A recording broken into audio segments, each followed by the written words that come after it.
Béni sois-tu, Seigneur. Béni sois-tu, Père, pour tout ce que tu fais.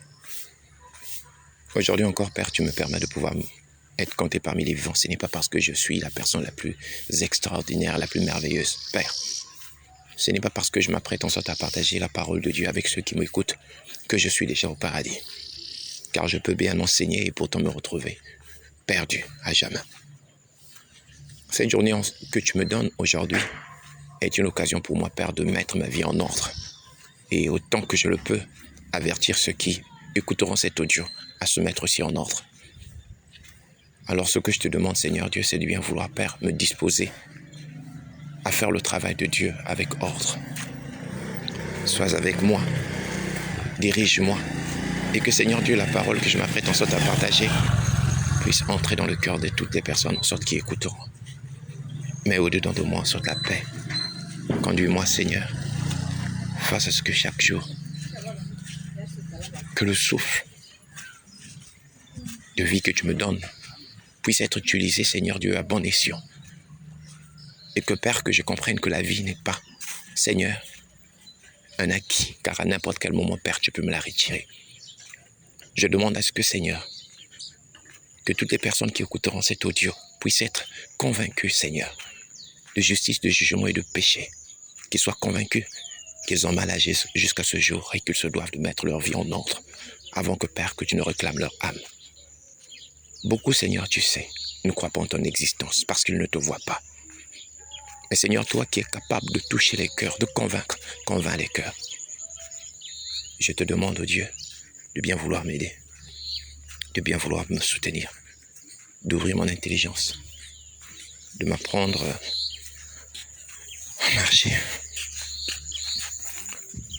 de manière digne de ton appel. Guide-moi, protège-moi. Que tous écoutions cette parole. Au nom de Jésus-Christ, j'ai ainsi prié. Amen. Mes chers frères, mes chères sœurs, vous qui êtes partout dans le monde, qui êtes peut-être actuellement sur ma chaîne YouTube, LinkedIn, Facebook, j'aimerais avant toute chose vous remercier du fait de votre disponibilité, car ce n'est pas par habitude, car ce n'est pas une chose facile que d'écouter quelqu'un qui est là à vouloir redresser vos vies comme Dieu redresse la mienne. Par nature, l'homme n'aime pas être dressé. L'homme n'aime pas être moralisé. C'est comme ça. L'homme a tendance à s'attacher à ce qui le détruit. De même que Dieu dit pour les enfants que donc la folie est attachée au cœur de l'enfant et que le fouet de la correction n'en l'éloignera. De même, lorsqu'on regarde même les adultes, aux yeux de Dieu, nous sommes des enfants et nous sommes attachés à ce qui, aux yeux de Dieu, n'est que folie. C'est pourquoi tout le temps, parfois il nous laisse passer par des situations assez bizarres. Il nous frappe, il nous corrige. Ce n'est pas parce qu'il ne nous aime pas, mais c'est parce qu'il nous aime. Ainsi, aujourd'hui encore, j'aimerais que tous ensemble nous arrivions à un niveau où nous réfléchissons un peu. Nous avons mené jusqu'à ce jour en sorte notre vie, comme bon en sorte nous semble. Nous avons fait toutes sortes d'expériences. Nous avons cru que telle ou telle chose que nous devrions avoir dans la vie ou expérimenter de la vie pouvait nous rendre heureux. Et là, en ce jour, vous pouvez vous-même analyser, voir si ce qui était hier pour vous comme une priorité vous a rendu plus heureux. C'est pourquoi si vous êtes là devant ma chaîne, c'est simplement parce que vous êtes peut-être fatigué. Peut-être que vous êtes curieux. Vous dites, qu'est-ce qu'il va encore dire? Si pour vous en sorte, c'est simplement pour vous distraire. C'est simplement pour vous promener. C'est simplement pour écouter et remplir votre intelligence. Afin que vous puissiez encore avoir une raison de résister à l'appel de Dieu. Cela n'engage que vous. Je ne suis pas là pour pouvoir en sorte convaincre qui que ce soit. Mais j'ai essayé simplement de persuader ceux qui ont le cœur de Dieu d'entendre sa voix et de se mettre en ordre. Nous ne savons pas à quel moment en sorte nous allons quitter la terre. rien ne nous garantit que le lendemain nous appartient. Non. On essaye de faire le bien autant qu'on le peut. Car si j'existe, c'est simplement pour être une bénédiction pour vous qui m'écoutez. Nous avons toutes sortes de personnes qui ont côtoyé nos vies, qui nous ont apporté des bonnes choses comme des mauvaises choses. Et dans toute cette affaire, ceux qui expérimentent les conséquences, ce ne sont pas ceux qui nous ont partagé telle ou telle chose, mais c'est nous qui avons écouté, qui subissons parce que c'est nous qui les mettrons en pratique. Alors, ce que je m'apprête à vous partager, si vous l'utilisez très bien, pourra vous aider. Parce que je sais que ce que je m'apprête à vous partager est de Dieu. Mais toutefois, je ne veux pas en sorte que vous croyiez simplement en une chose parce que je vous ai dit non. Le but, c'est que vous fassiez l'expérience de chercher vous-même Dieu, de vous poser des questions. Vous êtes un esprit, vous êtes un corps. En même temps, mais vous êtes un esprit habitant un corps. Et que si vous voulez en sorte rencontrer votre Dieu, votre Père, vous devriez en sorte le chercher par l'esprit. Alors, je vous invite de ne pas prendre pour argent comptant ce que je vous dis, mais de pouvoir vous-même expérimenter. Allez-y, retirez-vous. Je ne vous invite pas d'aller dans une église, bien que ce soit en sorte quelque chose de très bien. Mais je vous demande de bien vouloir entrer au-dedans de vous-même, d'analyser, de voir si ce qu'on vous dit est juste. Alors, priez, demandez la face de Dieu, analysez, dites à Dieu de vous diriger, d'ouvrir votre intelligence et de comprendre si ce que je vous dis est vrai. Excusez en sorte pour le bruit, car je suis en train de me déplacer d'un lieu à un autre et c'est pendant ce déplacement que j'ai pensé qu'il fallait que je puisse vous partager ce que je m'apprête à vous partager. Car je vais au bord de l'océan, car je ne suis pas loin de l'océan Atlantique. Donc, je vous prie d'être attentifs et je pense que nous allons passer un bon moment ensemble. J'aimerais vous partager un proverbe. Proverbe chapitre 5. Non, plutôt Proverbe chapitre 16, verset 25. Proverbe chapitre 16, verset 25. C'est dans la Bible que vous allez la trouver. Et c'est vrai que peut-être que vous qui m'écoutez, vous avez du mal à considérer la Bible. Parce que vous ne connaissez pas en sorte vous n'avez pas en sorte été en contact avec cela.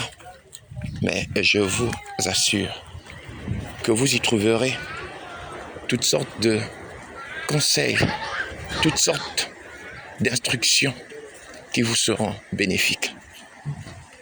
Alors, je vous demande juste le temps de prêter attention à ce qui va vous être enseigné. Prêtez juste attention à ce qui va vous être enseigné. Et jugez par vous-même si cela est bon ou cela est mauvais. Si vous pensez que ce que je veux vous partager est bon, alors gardez. Mais si vous pensez que non, que cela n'est pas bon pour vous, alors laissez tomber. Je viens uniquement dans le but de vous aider. Que Dieu vous bénisse, que Dieu vous fortifie.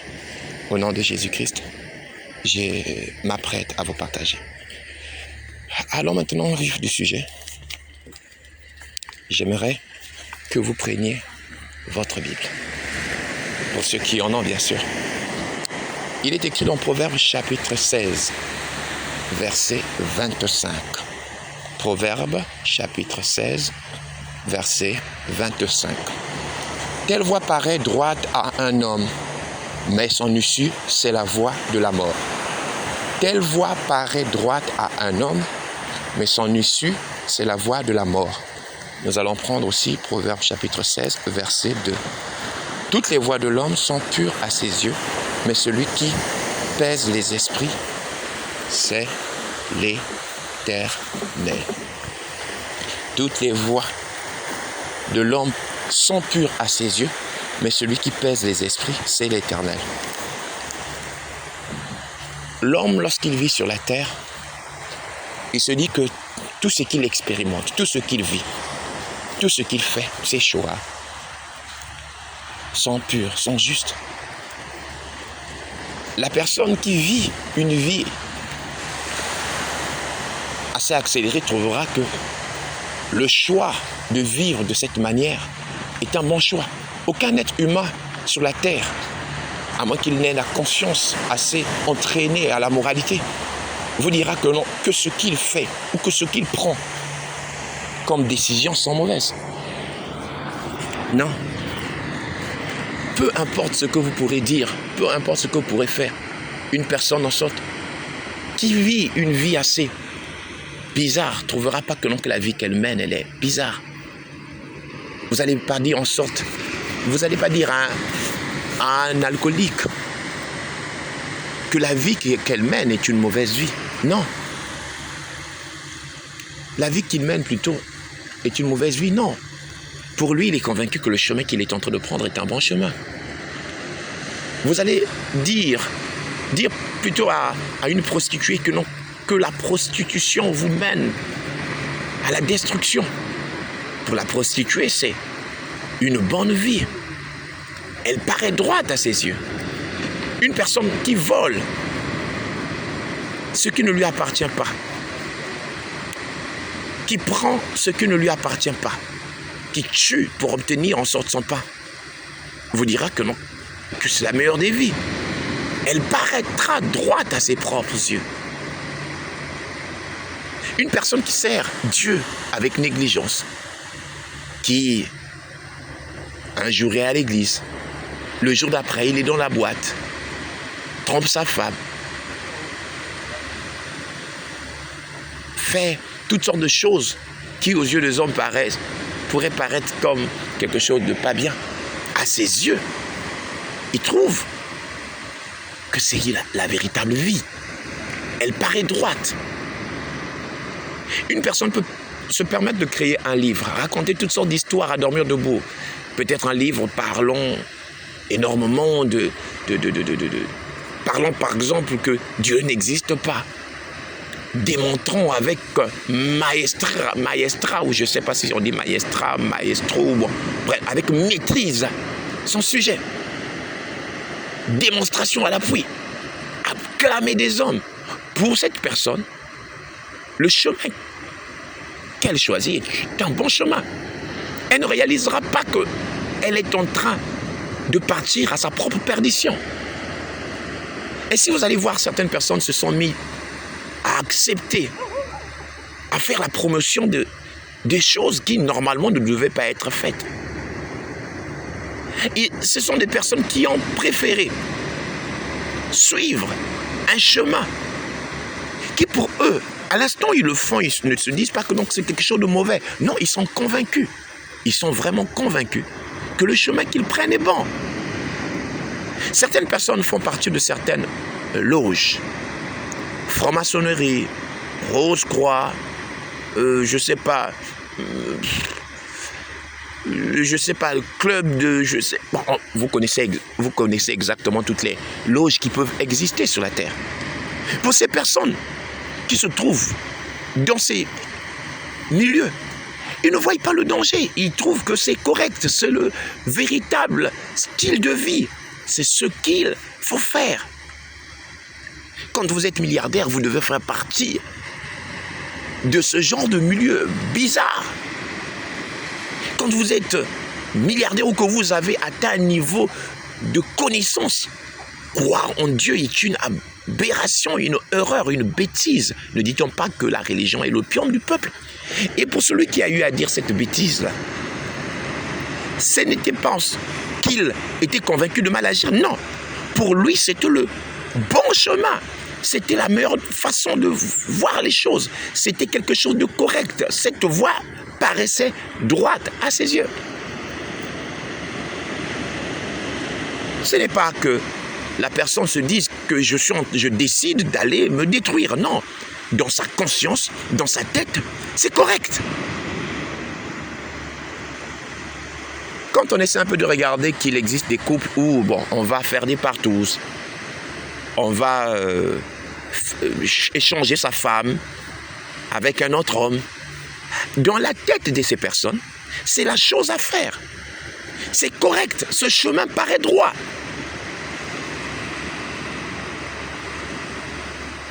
Aujourd'hui, lorsque nous sommes en train de regarder les lois qui sont en train d'être votées, lorsqu'on regarde qu'aujourd'hui, il y a bon nombre de femmes, des hommes qui vivent seuls, les enfants sont en train de vivre dans des foyers assez déstabilisés. L'État encourage le divorce, le remariage. Mais aux yeux de l'État, aux yeux des hommes qui votent ces lois, c'est le chemin. Ils sont convaincus de bien agir. Mais il y a une chose que Dieu dit. Ce chemin que tu crois être droit à tes yeux, en réalité te mène à la mort. Jusqu'à ce jour, vous avez fait des choix. Vous avez pensé que tout ce que vous faites est correct. Peut-être il y a certaines personnes qui se sont approchées de vous, qui vous ont dit que ce que vous faites n'est pas correct. Des amis vous ont interdit. Par exemple, vous ont interdit, vous ont interpellé sur le fait que vous vous droguez, sur le fait que vous êtes vagabond sexuel, couchant à gauche et à droite. Vous ont peut-être interpellé par votre façon de vous habiller. Vous interpellé peut-être par votre manière de servir Dieu. Vous ont peut-être interpellé concernant votre façon de parler vis-à-vis des autres. Vous dites, vous leur avez peut-être répondu en disant « Ne vous mêlez pas de ma vie, je fais ce que je veux de ma vie. » Pourquoi? Parce que cette vie-là, à vos yeux, paraît droite. Mais le problème, c'est qu'un jour, lorsque vous mourrez, vous découvrez que les choix que vous avez faits vous emmènent en réalité à la mort. Aujourd'hui, vous ne croyez pas par exemple en Dieu. Parce que le monde actuellement est rempli de personnes qui ne croient pas en Dieu. Beaucoup de personnes se disent, Dieu n'existe pas. Mais dans leur tête, non, c'est le bon chemin. Mais une fois qu'ils meurent, ils découvrent qu'ils sont foutus, ils sont finis. Ils réalisent que les choix qu'ils avaient faits en réalité étaient contre leurs propres âmes. Qu'est-ce que vous faites actuellement? Quels sont les choix que vous prenez? Vous avez lu un tel philosophe qui vous a dit toutes sortes de théories, que vous avez fini par croire que ces théories-là étaient justes, correctes, vraies. Vous avez avalé toutes ces vipères que les hommes qui ne connaissaient pas Dieu vous ont transmises. Vous ne connaissez même pas le fond de ces personnes que vous avez considérées comme étant des sages. Vous ne savez même pas exactement quelles étaient leurs réelles intentions. Ils vous souriaient. Ils vous donnaient d'avoir l'impression d'être des hommes calés. Non, je me suis rendu compte que les hommes sont comme des poulets. On les emmène à gauche, ils vont à gauche. On les emmène à droite, ils vont à droite. Facilement manipulables. Ainsi, il est très facile de pouvoir emmener cette génération à la perdition. Regardez rien que le style de mode qui existe actuellement. On influence cette génération au travers des médias. Vous regardez sur Internet, regardez simplement ces stars que les hommes disent avec abomination que j'adore un tel. Et ainsi, on veut ressembler à ce genre de personnes. Nos enfants veulent ressembler à leur rappeur.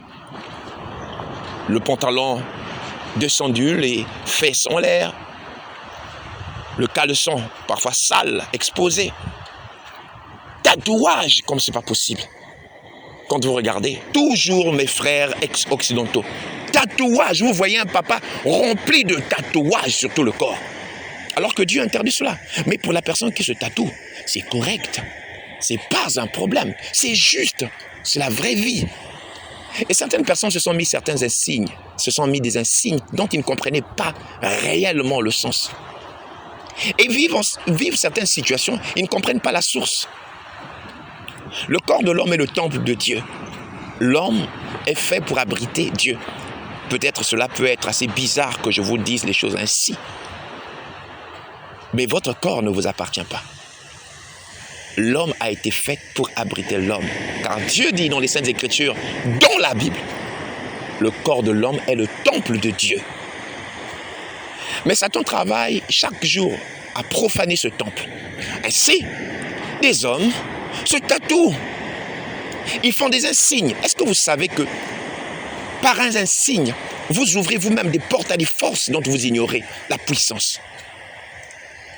Parfois, votre caractère de cochon, votre caractère rebelle ne vient pas de vous, mais c'est simplement parce que vous avez ouvert des portes spirituelles sur votre peau et qu'il donne un droit légal aux esprits dont vous avez donné accès de vous dominer.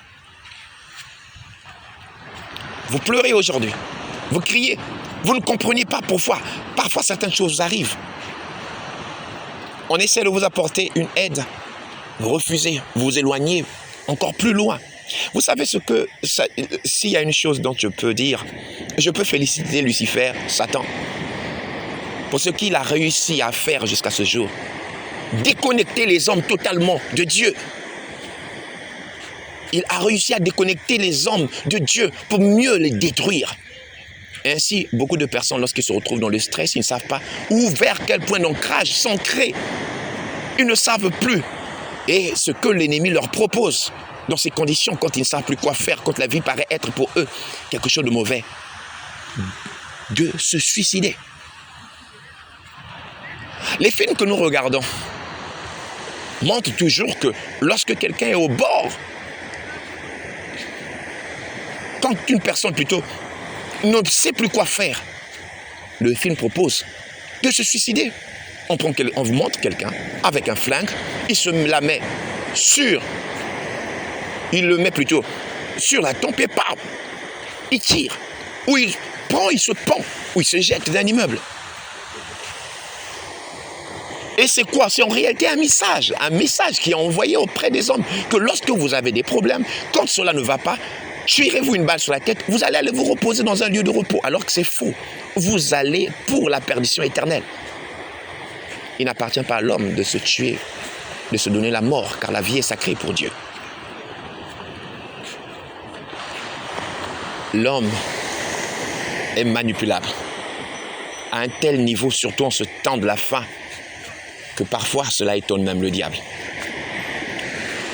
La chose en sorte qu'il a réussi à faire, c'est de faire croire aux gens que Dieu n'existe pas et que lui-même n'existe pas. Il y a bon nombre de personnes qui hier, lorsqu'ils étaient tout petits, ont commencé à croire en Dieu. Le chemin que les parents essayaient de leur montrer était un bon chemin. Le problème, c'est que c'est quoi? Au fur et à mesure qu'ils grandissent, ils ont appris, ils ont lu des livres. Ils ont appris, ils ont été à l'université. Ils sont devenus trop grands. Du coup, croire à ces bêtises était quelque chose maintenant de très honteux, si bien que même vous qui m'écoutez, qu'hier peut-être votre grand-père vous a appris le Seigneur. Mais vous avez maintenant honte, vous êtes directeur général d'une grande entreprise, PDG, je ne sais pas quoi c'est, ou bien un grand homme d'affaires. Vous avez fini par suivre des personnes qui vous ont dit que non, voici, il y a un truc, une religion ou je ne sais pas quoi c'est, un truc à caractère spirituel très poussé, plus que la foi en Dieu. Ainsi, vous faites partie de certaines cabales, de certaines loges qui vous promettent monts et vallées. Si vous réalisez, vous allez vous rendre compte que ce pourquoi vous êtes rentré dans ces milieux, c'est uniquement pour les plaisirs de cette terre.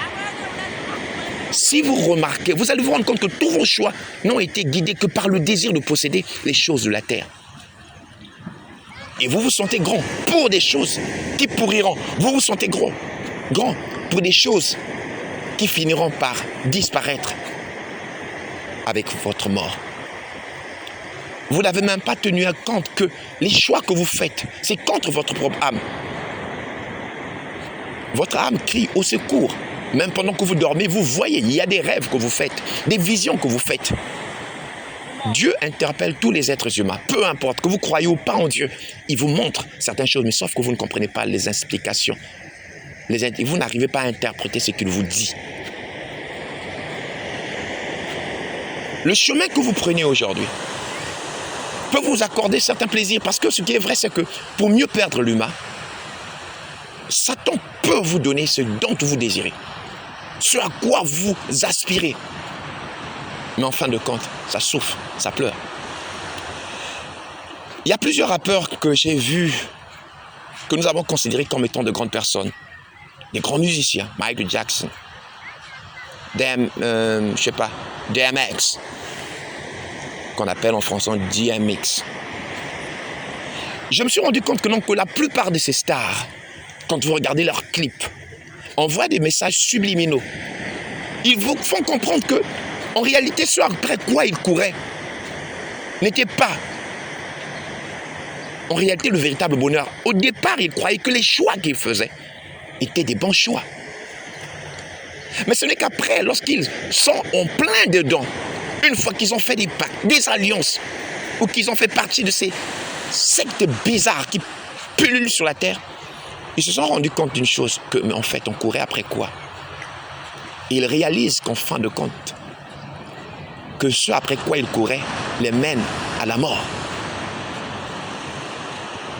Il y a deux types de mort. Il y a la mort physique, il y a la mort spirituelle. La mort physique intervient à la fin de notre vie. Une fois que le temps de vie proclamé par Dieu pour nous arrive à son terme, notre corps physique meurt. Mais il y a une deuxième mort, encore plus pire. C'est notre mort spirituelle qui intervient quand l'homme se déconnecte de la volonté de Dieu, quand l'homme s'éloigne, quand l'homme s'éloigne le plus loin possible de la présence de Dieu. Quand l'homme dit à Dieu, je t'emmerde, je m'en fous de toi, je n'ai rien à foutre avec toi. Automatiquement dans la dimension de l'esprit, c'est comme un cordon qui est coupé. Ainsi l'homme est à la merci de celui qui le pousse à la rébellion, Lucifer. Et ainsi, Lucifer transmet sa vie, qui est en réalité la mort, à l'âme de la personne qui s'est déconnectée avec Dieu.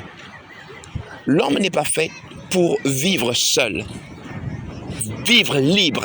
Non, soit il est sous la conduite de Dieu, soit il est sous la conduite de Satan. Il n'y a rien à faire. Et ainsi, en fonction de avec qui vous êtes branché, la vie, soit la vie de Dieu, peut s'installer au-dedans de nous, soit la vie de Satan, qui est la mort, s'installe. Ainsi, certaines personnes, en étant sous le contrôle de Lucifer, du diable, vivent la vie sur terre, mais qui en réalité est une mort. Ce qui veut dire que, non, que tout ce qu'ils font ne sera pas guidé avec l'œil de Dieu, mais sera guidé avec l'œil de Satan, à tel point que tous les choix qu'ils feront seront des choix qui, à la fin de toute chose, se manifesteront clairement comme étant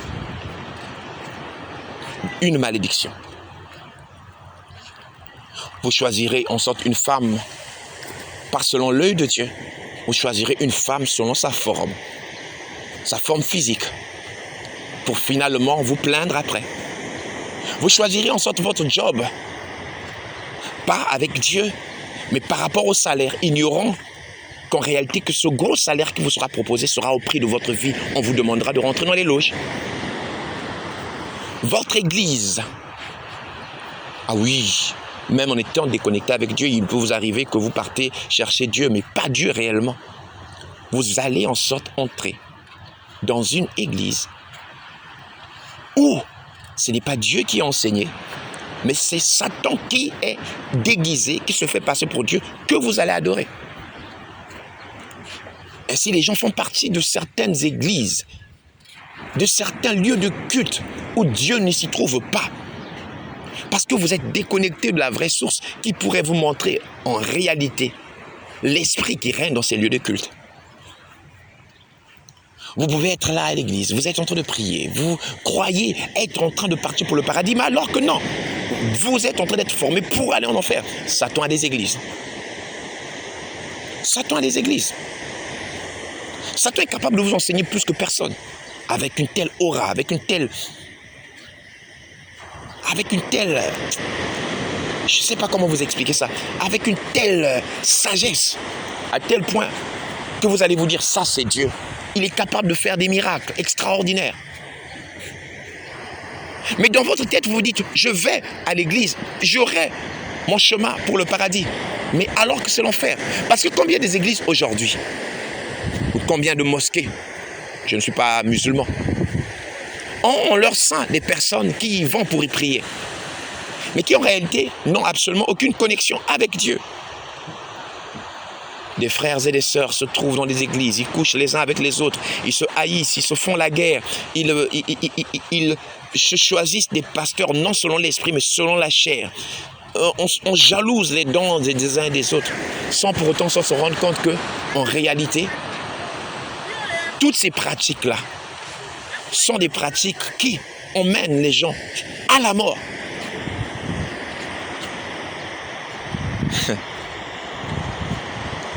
Vous avez fait des choix. Votre père vous a dit, arrête-toi, ne fais pas le mal, arrête de te comporter, je ne veux pas te voir sortir avec un copain, je veux que tu puisses te consacrer à Dieu. Vous avez dit, je suis libre de faire ce que je veux. Mais où est-ce que vous en êtes aujourd'hui?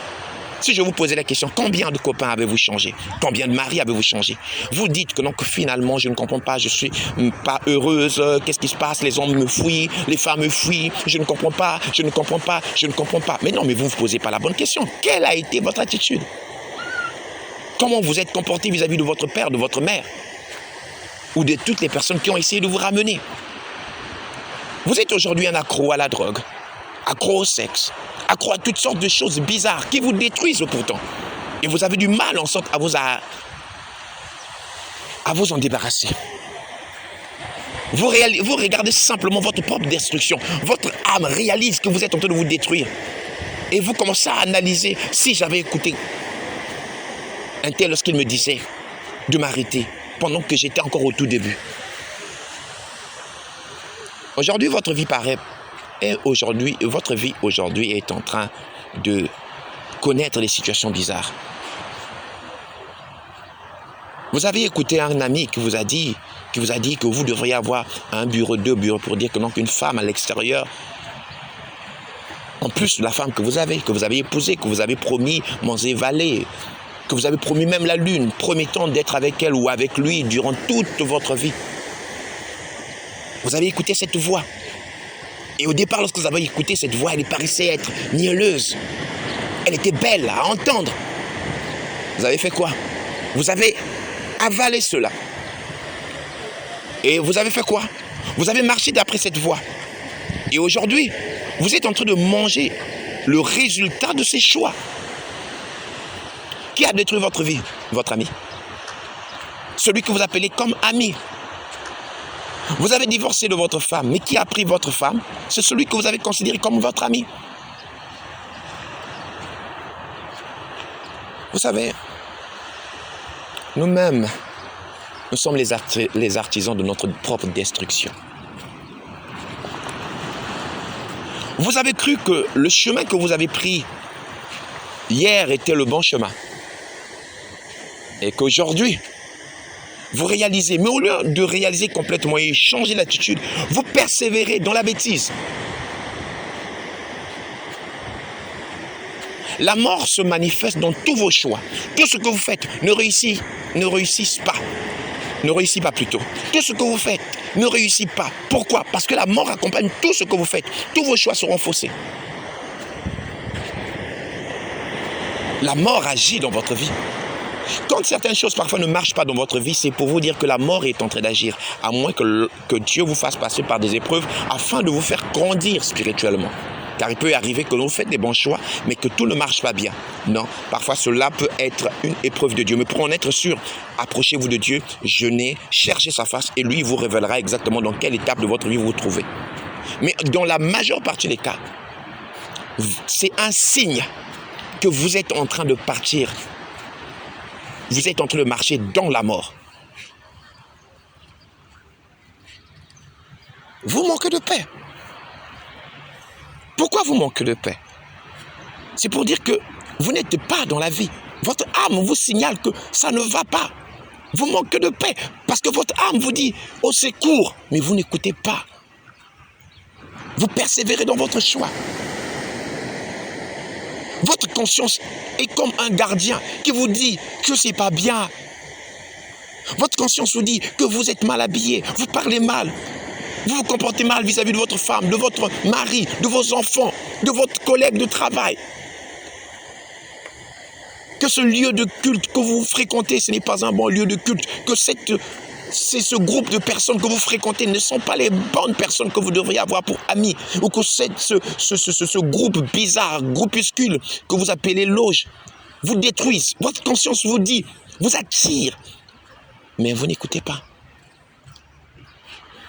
Parce que le chemin que vous croyez prendre est le bon chemin. Analysez, réfléchissez. Il y a bon nombre de pasteurs qui essaient, oui, de vous parler. Bon nombre d'enfants de Dieu qui essaient de vous interpeller. Mais le monde s'est arrangé à faire passer les enfants de Dieu pour des fous. À faire passer les enfants de Dieu pour des malades. Et si bien que lorsque vous regardez ces personnes-là, vous leur dites, vous leur faites passer pour des fous. Vous dites, c'est encore des malades. Pour vous, le sacré n'a plus sa place. Puisque aujourd'hui, là, le sacré est en train d'être combattu. Matin, midi et soir. On a réussi à vous convaincre que le sacré n'a plus sa place. Votre mère n'est plus sacrée, votre père n'est plus sacré, le pasteur n'est plus sacré, et même votre propre corps n'est plus sacré. Vous faites ce que vous en voulez, plutôt ce que vous voulez. Réfléchissez un instant. Ayez de l'intelligence. Ne soyez pas comme des boucs, ne soyez pas comme des idiots. Dieu vous a donné un esprit, un cerveau, pour que vous réfléchissiez un instant. Il y a un moment dans la vie, on s'arrête, on analyse, on réfléchit et on tire des conclusions. Si la vie que nous menons est bonne, regardez vos enfants, regardez un peu, égoïstes, fanfarons, rebelles. Regardez si le fruit que vous avez manifesté est un bon fruit. Regardez, jugez à votre famille. Est-elle divisée, unie? Vos enfants sont-ils obéissants? Votre mari vous aime-t-il? Votre femme vous aime-t-elle vraiment? Vraiment? Ou est-ce que c'est simplement parce que vous avez de l'argent? Combien des hommes avaient des femmes, mais qui, à la moindre difficulté, ont vu ces femmes s'envoler, se faire pousser des ailes, ignorant que non, que leur femme avait la capacité de faire pousser des ailes? Combien des hommes ont abandonné leurs femmes, alors que ces femmes les ont supportées?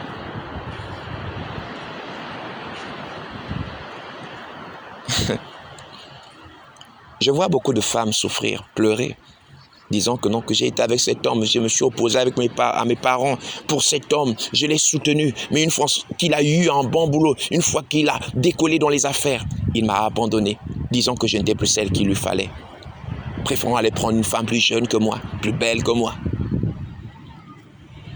Mais au départ, lorsque la fille s'opposait à ses parents, elle était convaincue que ce monsieur-là est mon mari. La manière dont les mariages se font aujourd'hui, ce n'est pas selon Dieu. Dieu n'a jamais permis que ses enfants puissent se donner le sexe avant le mariage. Mais on combat le mariage aujourd'hui. On doit donner. Si vous avez écouté mon audio d'avant, je crois, regardez dans mes audios, je ne sais même pas quel est le titre que j'ai donné. Je crois que c'est concernant les shows 1. Regardez simplement dans mes audios, vous verrez le titre. J'ai parlé que celui qui veut être heureux se doit de confier toujours ses projets auprès de Dieu. Et Dieu qui connaît les cœurs des hommes, Dieu qui sait ce qui est bon pour nous, nous dirigera. Aucune personne n'a expérimenté Dieu et qui se disent que Dieu l'a abandonné. Jamais. Dieu est Dieu. Vous avez expérimenté toutes sortes de loges bizarres, mais où est-ce que vous en êtes? Revenez à Dieu. Vous préférez être bouddhiste, vous préférez être, je ne sais pas, musulman. Bon, bref, en tout cas, je n'ai rien contre les musulmans, mais le truc, c'est quoi? C'est que ça ne vous emmènera nulle part. Il faut qu'on se dise la vérité. Seul un sauve, Jésus-Christ. Que vous le vouliez ou pas, on peut monter, descendre, se mettre à débattre. Je vous dis la vérité, au nom de Jésus-Christ. Seul Jésus-Christ est le sauveur de vos âmes. Que vous le vouliez ou pas. Ce n'est pas que non que je sois un fanatique. Non, c'est une vérité. C'est la vérité. Vous pouvez me couper la tête, mais je vous dis que c'est la vérité. Jésus-Christ est le seul chemin qui vous mène à la vie éternelle. Je vais le répéter lentement. Jésus-Christ est le seul chemin qui vous mène à la vérité. Si vous voulez que je le dise en anglais, Jesus Christ is the only way who can lead you to heaven, who can give you life.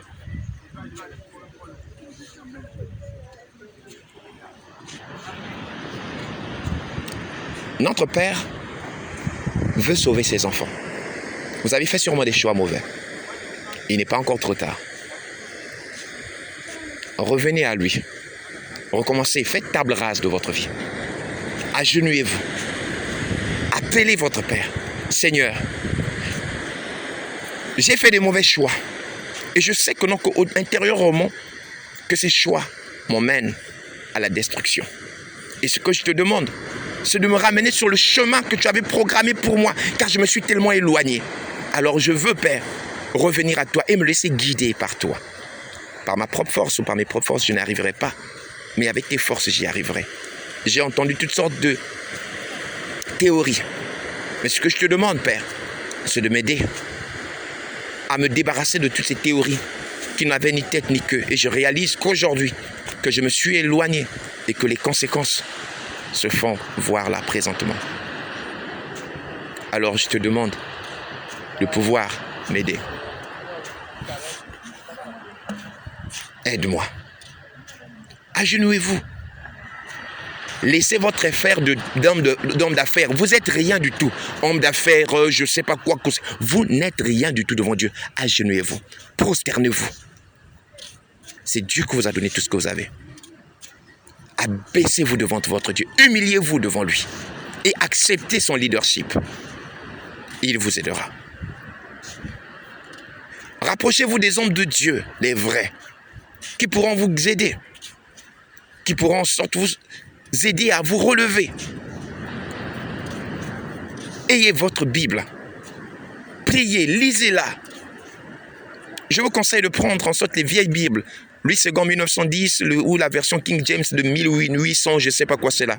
Parce que vu le temps dans lequel nous nous trouvons, la Bible va être falsifiée, modifiée. Les nouvelles versions vont tordre le sens des Écritures. Alors je vous conseille, prenez Louis II 1910, prenez les versions King James des années 1800, 1000, je ne sais pas combien là, tout. Je vous en supplie. Le chemin que vous avez cru être droit, qui paraissait être juste pour vous, en réalité vous emmène à la mort. Revenez à Dieu. Quel que soit le péché que vous avez fait, quels que soient les péchés que vous avez pratiqués, Dieu peut vous sauver. Il n'y a aucune chose qui soit difficile pour lui. Revenez à lui. Si vous avez besoin des conseils, vous voulez m'écrire, vous voulez que je puisse en sorte vous aider dans votre marche, je me ferai le plaisir de le faire, de vous aider. Et cependant, je vous demanderai de beaucoup prier, de chercher la face de Dieu, pour qu'il vous dirige vers mes frères. Il y a des enfants de Dieu qui sont sur la terre. Dieu pourra vous les montrer. Alors, demandez leur aide. Ils vous aideront. Ne rentrez pas dans n'importe quelle église. Que Dieu vous aide. Que Dieu vous bénisse. Pleurez devant lui. Cherchez-le. Votre foyer peut être restauré. Vos enfants peuvent revenir à Dieu. Celui qui avait une certaine forme d'addiction, prostitué, drogué ou je ne sais pas quoi c'est, quoi que ce soit, Dieu peut restaurer. Si vous vous donnez, si vous priez, si vous le cherchez de tout votre cœur, il peut restaurer vos vies. Mais si vous souffrez parce que vous avez fait quelque chose de mauvais, vous avez pris ce qui ne vous appartient pas, remettez cela. Si vous avez pris le mari de Trouille, laissez cet homme partir. Si vous avez pris le mari de Trouille, laissez cet homme partir. Si vous avez pris le bien de Trouille, débarrassez-vous de ce bien. Payez, rendez à celui à qui vous avez fait du mal, ce qui lui appartient. Si vous avez usé de fraude dans les affaires, rendez cela. Si vous avez des objets bizarres dans la maison, des choses vraiment qui font partie d'occultisme, débarrassez-vous de cela. Des livres magiques, débarrassez-vous de cela. Vous avez des amitiés toxiques, débarrassez-vous de cela. Vous avez fait en sorte des effigies ou dans la maison, des statues, des choses qui n'ont absolument rien. Débarrassez-vous de cela. Débarrassez-vous de cela. Vous ne comprenez pas exactement qu'est-ce que signifie cette effigie-là ou ce dessin. Débarrassez-vous de cela. Je vous en supplie. Les dessins animés que vos enfants sont en train de suivre, violents, faisant la part belle à l'occultisme, empêchez vos enfants de les regarder. S'il le faut, enlevez la télévision de la maison. Juste à ce que les enfants soient exercés à discerner le mal du bien. Ils ne mourront pas. Vos arrière-grands-pères n'avaient pas de télévision. Débarrassez-vous. Si vous voyez que cela est un danger pour vos enfants. Car pendant que vous partez au boulot, vous ne savez pas quels sont les programmes que vos enfants suivent. On leur apprend déjà le sexe. Tous les films sont pourris actuellement. Les enfants déjà connaissent le sexe très tôt. Débarrassez-vous. Je vous en supplie, débarrassez-vous. Que Dieu vous bénisse. Que Dieu, s'il me permet d'avoir, ou s'il me permet encore de partager avec vous une deuxième version, ou plutôt de poursuivre encore cet enseignement, je n'y manquerai pas. Que Dieu vous bénisse, vous garde. Nous allons prier pour clôturer. Père Saint, je te remercie infiniment de m'avoir inspiré. Je te demande, Seigneur Dieu, d'ouvrir le cœur de ceux qui ont écouté. Je te demande, Seigneur Dieu, de ramener tous tes enfants à tes pieds. De ne pas voir à leur race, noir, blanc, violet, je ne sais pas. Que tous, Seigneur Dieu, se rappellent que nous sommes créés à ton image et à ta ressemblance et nous n'avons pas été créés pour nous déconnecter de toi, mais c'est pour être connectés avec toi. Seigneur, nous nous sommes éloignés de toi et nous voulons revenir à toi, moi qui enseigne et ceux qui m'écoutent. Donne-nous, Seigneur Dieu, d'accepter de nous laisser guider par toi, parce que le chemin que tu nous montres est le chemin de la vie. Alors aide-nous.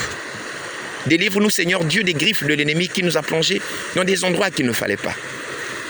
Sois avec nous, dirige-nous, et que Père, que tout le long de notre vie, que nous soyons des personnes qui t'obéissent, qui te gardent dans nos cœurs.